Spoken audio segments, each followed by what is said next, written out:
is that Stalin has come in on one of the band pieces, right directly into the rehearsal. The music is on the table.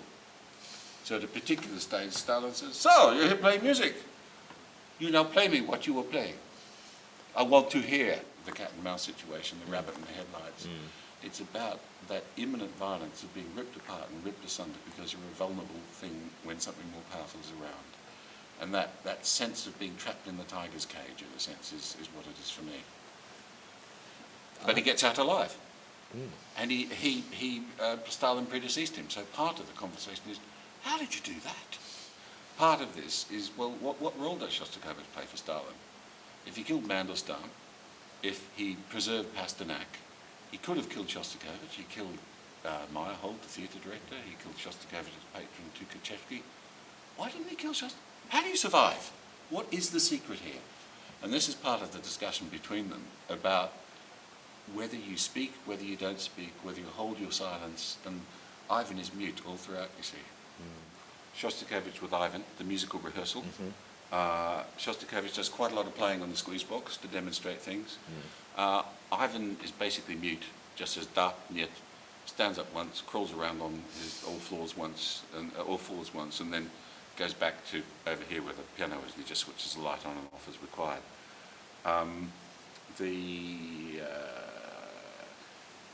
The biggest piece of dramatic action is a scuffle that ensues when Stalin believes he's been insulted by Shostakovich.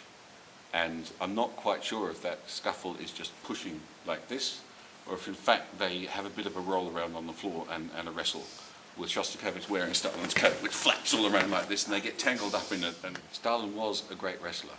Right. And the way that he, in the Georgian tradition, the way that you gain your respect is through machismo deeds. And wrestling was a huge component in his hometown. So, part of Stalin is an absolute... He will revert to that in a situation where he loses control. And this play is about how Stalin loses control in this situation, how he is provoked and how far he's taken by Shostakovich because of the environment. The Georgian music is absolutely startling and compelling. There's two favourite Georgian pieces of Stalin. One was called Suliko, and it goes yanta da da da ya da da da da yanta da da da ya da dum dum dum dink balalaikas and all that sort of stuff. It's very sort of it's wistful, but it can be sung slow or fast, and it's very cloyingly romantic. And the other one that he liked was a song called Fly Away Black Swallow, which is about a person's soul going away after their death. It's very slow, it's very static, and it's infinitely beautiful. And so it may be that Stalin sings Suliko out to the audience.